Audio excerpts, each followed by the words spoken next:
नमस्कार, दृष्टि आईएएस के टुडेज जीके प्रोग्राम में आपका स्वागत है। सबसे पहले अभ्यास प्रश्न देखेंगे। प्रश्न था, ड्रोन प्रमाणीकरण योजना के संदर्भ में निम्नलिखित कथनों पर विचार करें। 1. यह योजना भारतीय गुणवत्ता परिषद द्वारा बनाई गई है। 2. इससे भारत में निर्मित होने वाले ड्रोन के लिए एक विश्व स्तरीय इकोसिस्टम बनने की संभावना है। उपरोक्त में से कौन सा यहाँ से कथन सही है या फिर है? केवल एक, केवल दो, एक और दो दोनों, या फिर ना तो एक और ना ही दो। इसका सही जवाब है ऑप्शन सी, एक और दो दोनों। केंद्रीय नागरिक उड्डयन मंत्री ने आज आईओटेक वर्ल्ड एविगेशन प्राइवेट लिमिटेड को ड्रोन नियम 2021 के तहत पहला टाइप सर्टिफिकेट यानी टीसी प्रदान किया। गुरुग्राम स्थित इस कंपनी की स्थापना अप्रैल 2017 में हुई थी और यह भारत में किसान ड्रोन के अग्रणी निर्माताओं में से एक है। ड्रोन प्रमाणीकरण योजना को भारतीय गुणवत्ता परिषद ने ड्रोन स्टार्टअप्स, उद्योग, शिक्षाविदों और रक्षा विशेषज्ञों के परामर्श से विकसित किया था। अतः कथन एक सही है। इस योजना से विश्व स्तर के ड्रोनों के भारत में निर्मित होने और दुनिया भर में बेचे जाने के लिए एक इकोसिस्टम तैयार होने की संभावना है। अतः कथन 2 भी सही है। वर्तमान में 14 ड्रोन प्रोटोटाइप प्रमाणन परीक्षणों से गुजर रहे हैं। अगले 3 वर्षों में टाइप प्रमाणित प्रोटोटाइप की संख्या 100 से अधिक हो सकती है। तो इस तरह इस प्रश्न का सही जवाब है ऑप्शन सी, एक और दो दोनों। आज के सेशन का पहला प्रश्न है, फाइनेंशियल एक्शन टास्क फोर्स यानी FATF के संदर्भ में निम्नलिखित कथनों पर विचार करें।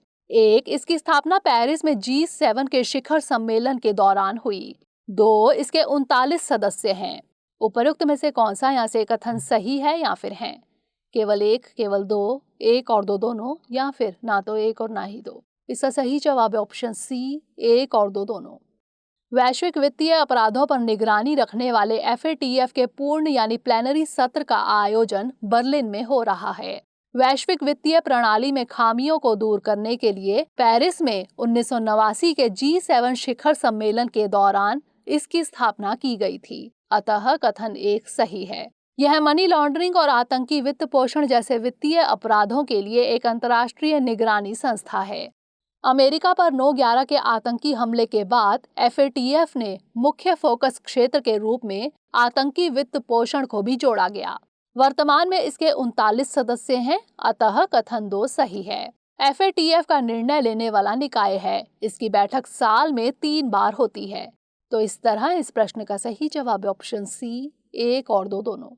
अगला प्रश्न है, खबरों में चर्चित वे फाइंडिंग एप्लीकेशन का संबंध है GPS के एक उपभाग से संयुक्त राष्ट्र कार्यालय में प्रयोग किए जाने वाली एक नौवहन एप्लीकेशन से, एक मिसाइल तकनीक से, या फिर SpaceX की अंतरिक्ष में खोज करने वाली एक एप्लीकेशन से? इसका सही जवाब है ऑप्शन बी, संयुक्त राष्ट्र कार्यालय में प्रयोग किए जाने वाली एक नौवहन एप्लीकेशन से। हाल ही में कैबिनेट ने भारत सरकार और संयुक्त राष्ट्र के बीच एक वे फाइंडिंग एप्लीकेशन पर एक समझौते पर हस्ताक्षर करने को मंजूरी दी। इसका उपयोग जिनेवा में संयुक्त राष्ट्र कार्यालय यानी UNOG में किया जाएगा। परियोजना में संयुक्त राष्ट्र कार्यालय में नेविगेशन की सुविधा के लिए एक सॉफ्टवेयर आधारित वे फाइंडिंग एप्लीकेशन का विकास, परिनियोजन और रखरखाव शामिल है। इसलिए विकल्प बी सही है। यह एप्लीकेशन उपयोगकर्ताओं को 5 इमारतों में फैली 21 मंजिलों के भीतर पॉइंट टू पॉइंट रास्ता खोजने में मदद करेगी। इस एप्लीकेशन के विकास का काम centre for development of telematics यानी C. को सौंपा गया है। तो इस तरह इस प्रश्न का सही जवाब है ऑप्शन बी, संयुक्त राष्ट्र कार्यालय में प्रयोग किए जाने वाली एक नौवहन एप्लीकेशन से। अगला प्रश्न है, निम्नलिखित में से किस स्थान पर मुख्य सचिवों का पहला राष्ट्रीय सम्मेलन आयोजित किया जा रहा है? धर्मशाला, दिल्ली, मुंबई या फिर शिलोंग? इसका सही जवाब है ऑप्शन ए, धर्मशाला। भारत के प्रधानमंत्री 16 से 17 जून 2022 को हिमाचल प्रदेश के धर्मशाला के HPCA स्टेडियम में मुख्य सचिवों के पहले राष्ट्रीय सम्मेलन की अध्यक्षता करेंगे। इसलिए विकल्प ए सही है। यह राज्यों के साथ साझेदारी के साथ तीव्र और सतत आर्थिक विकास पर ध्यान केंद्रित करेगा। टीम इंडिया के रूप में काम करते हुए यह सम्मेलन कृषि में स्थिरता, नौकरियों के सृजन, शिक्षा, जीवन सुगमता और आत्मनिर्भरता के साथ उच्च विकास के लिए सहयोगात्मक कार्यवाहियों का आधार तैयार करेगा। कार्य योजनाओं को अंतिम रूप देने के लिए नीति आयोग के गवर्निंग काउंसिल की बैठक में इस सम्मेलन के निष्कर्षों पर विचार विमर्श किया जाएगा। तो इस तरह इस प्रश्न का सही जवाब है ऑप्शन ए, धर्मशाला। अगला प्रश्न है, शंघाई सहयोग संगठन यानी SCO के संदर्भ में निम्नलिखित कथनों पर विचार करें। 1. 2001 में इसकी स्थापना शंघाई में हुई थी। 2. 2019 में भारत इसका पूर्ण सदस्य बना। 3. इसका सचिवालय बीजिंग में स्थित है। उपर्युक्त में से कौन से कथन सही हैं? 1, 2 और 3, केवल 1 और 3, केवल 2 और 3 या फिर केवल 1 और 2? इसका सही जवाब है ऑप्शन बी, केवल 1 और 3। हाल ही में SCO के सदस्य देशों के बीच युवा कार्य के क्षेत्र में सहयोग के लिए एक समझौते पर हस्ताक्षर किए गए हैं। SCO एक स्थायी अंतर सरकारी अंतर्राष्ट्रीय संगठन है। शंघाई चीन में कजाकिस्तान, चीन, किर्गिस्तान, रूस, ताजिकिस्तान और उज्बेकिस्तान द्वारा 2001 में SCO की स्थापना की घोषणा की गई थी। अतः कथन 1 सही है। इसके चार्टर पर सेंट पीटर्सबर्ग में SCO के राष्ट्राध्यक्षों की बैठक के दौरान हस्ताक्षर किए गए थे। 2017 में भारत और पाकिस्तान को इसकी पूर्ण सदस्यता मिली। अतः कथन 2 सही नहीं है। इसके 2 स्थायी निकाय हैं, बीजिंग में स्थित SCO सचिवालय और ताशकंद में स्थित क्षेत्रीय आतंकवाद विरोधी संरचना यानी रैड्स की कार्यकारी समिति। अतः कथन 3 सही है। तो इस तरह इस प्रश्न का सही जवाब है ऑप्शन बी, केवल 1 और 3। अगला प्रश्न है, हाल ही में मैनीटोबा खबरों में रहा। यह किस देश में स्थित है? फ्रांस, न्यूजीलैंड, वियतनाम या फिर कनाडा? इसका सही जवाब है ऑप्शन डी, कनाडा। हाल ही में कनाडा में मैनीटोबा की विधानसभा ने पगड़ी दिवस अधिनियम पारित किया। इसी के साथ अब हर साल 13 अप्रैल को पूरे प्रांत में पगड़ी दिवस के रूप में मनाया जाएगा। इसलिए विकल्प डी सही है। अधिनियम में कहा गया है कि पगड़ी को आधिकारिक मान्यता देने से नस्लवाद के खिलाफ जागरूकता भी फैलेगी। वैशाखी का दिन, जो आमतौर पर हर साल 13 या 14 अप्रैल को पड़ता है, खालसा पंथ के स्थापना की याद दिलाता है। इसी दिन 1699 में 10वें गुरु गोबिंद सिंह ने अपने अनुयायियों के साथ आनंदपुर साहिब में खालसा पंथ की नींव रखी थी। तो इस तरह इस प्रश्न का सही जवाब है ऑप्शन डी, कनाडा। अगला प्रश्न है, किस देश में कृषि एवं प्रसंस्कृत खाद्य उत्पाद निर्यात विकास प्राधिकरण यानी एपीडा ने मैंगो फेस्टिवल का आयोजन किया है? ओमान, बहरीन, जापान या फिर यूनाइटेड किंगडम यानी यूके? इसका सही जवाब है ऑप्शन बी, बहरीन। आम के निर्यात को बढ़ावा देने के लिए एपीडा ने हाल ही में बहरीन में 8 दिवसीय मैंगो फेस्टिवल का शुभारंभ किया। इसलिए विकल्प बी सही है। एपीडा वाणिज्य और उद्योग मंत्रालय के अंतर्गत आता है और इसकी स्थापना 1985 में पारित कृषि और प्रसंस्कृत खाद्य उत्पाद निर्यात विकास प्राधिकरण अधिनियम यानी एपीडा एक्ट के तहत की गई थी। तो इस तरह इस प्रश्न का सही जवाब है ऑप्शन बी, बहरीन। अगला प्रश्न है, चर्चा में रहे कोलंबो पैकेज का संबंध है श्रीलंका में चल रहे हालिया आर्थिक संकट से, बिम्स्टेक से, IMF के द्वारा श्रीलंका को दिए गए राहत पैकेज से या फिर परमाणु निरस्त्रीकरण के लिए एक समझौते से? इसका सही जवाब है ऑप्शन बी, बिम्स्टेक से। कोलंबो पैकेज का संबंध बिम्स्टेक से है।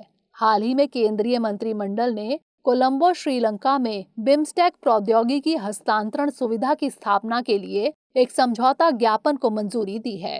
कोलंबो में बिम्स्टेक के 5वें शिखर सम्मेलन के दौरान कोलंबो पैकेज में शामिल थे समूह के लिए चार्टर, सहयोग के नए क्षेत्रों को गठित करने और हटाने का निर्णय, परिवहन कनेक्टिविटी के लिए मास्टर प्लान को अपनाना और कोलंबो में एक प्रौद्योगिकी हस्तांतरण सुविधा की स्थापना। तो इस तरह इस प्रश्न का सही जवाब है ऑप्शन बी, बिम्स्टेक से। अगला प्रश्न है, निम्नलिखित में से किस स्थान पर गंगम्मा यात्रा का आयोजन किया जा रहा है? तिरुपति, पुरी, अमरावती या फिर गुवाहाटी? इसका सही जवाब है ऑप्शन ए, तिरुपति। गंगम्मा यात्रा का आयोजन तिरुपति में किया जा रहा है। यह यात्रा थत्यागुंटा गंगम्मा मंदिर में आयोजित की जा रही है। इस 9 दिवसीय उत्सव में रायलसीमा और तमिलनाडु के सीमावर्ती जिलों से लाखों भक्त हिस्सा लेते हैं। तो इस तरह इस प्रश्न का सही जवाब है ऑप्शन ए, तिरुपति। अगला प्रश्न है, सल्फर बेलेड वार्बलर है एक पक्षी प्रजाति, हाल ही में अमेज़न के जंगलों में पाया गया एक स्तनपायी एक समुद्री जीव जो समुद्री प्रदूषण को कम कर सकता है, या फिर मलेशिया में खोजी गई एक कीट प्रजाति? इसका सही जवाब है ऑप्शन ए, एक पक्षी प्रजाति। सल्फर बेलिड वार्बलर यानी फाइलोस्कोपस ग्रिसोलस एक तेज विशिष्ट आवाज में गाने वाला यानी सॉन्ग बर्ड पक्षी है। यह पुरानी इमारतों के आसपास चट्टानी इलाकों में रहना पसंद करता है। इस पक्षी के नर और मादा दोनों एक जैसे दिखते हैं। अन्य लीफ वार्बलर की तरह यह छोटी शाखाओं और पत्तियों से कीड़ों को अपना आहार बनाते हैं। तो इस तरह इस प्रश्न का सही जवाब है ऑप्शन ए, एक पक्षी प्रजाति। अंतिम प्रश्न है, द स्काई आई क्या है? यह दुनिया का सबसे बड़ा रेडियो टेलीस्कोप है। यह अमेरिका का सुरक्षा गठबंधन समूह है। यह अंतरिक्ष अन्वेषण के लिए लॉन्च किया गया एक ऑप्टिकल टेलीस्कोप है, या फिर यह वैश्विक एयरलाइनों के मध्य की गई एक संधि है? इसका सही जवाब है ऑप्शन ए, यह दुनिया का सबसे बड़ा रेडियो टेलीस्कोप है। चीन ने उसके विशालकाय स्काई आई रेडियो टेलीस्कोप द्वारा परग्रहों की सभ्यताओं से संकेत प्राप्त करने का दावा किया है। स्काई आई दुनिया का सबसे बड़ा रेडियो टेलीस्कोप है। यह चीन के दक्षिण पश्चिमी गुइझोउ प्रांत में स्थित है और इसका व्यास 500 मीटर यानी 1640 फीट है। यह कम आवृत्ति वाले रेडियो बैंड के प्रति अत्यंत संवेदनशील टेलीस्कोप है और परग्रही सभ्यताओं यानी एलियन सिविलाइजेशंस की खोज में अहम भूमिका निभाता है। तो इस तरह इस प्रश्न का सही जवाब है ऑप्शन ए, यह दुनिया का सबसे बड़ा रेडियो टेलीस्कोप है। आइए अब नोट कर लेते हैं आज का अभ्यास प्रश्न। ग्रे लिस्ट और ब्लैक लिस्ट निम्नलिखित में से किस संगठन से संबंधित है? अंतर्राष्ट्रीय मुद्रा कोष, वित्तीय कार्रवाई कार्यबल, विश्व बैंक या फिर एशियाई विकास बैंक? इसका उत्तर हमें कमेंट सेक्शन में जरूर भेजिएगा। अगले सेशन में नए प्रश्नों के साथ मिलेंगे। तब तक के लिए पढ़ते रहिए एंड स्टे सेफ।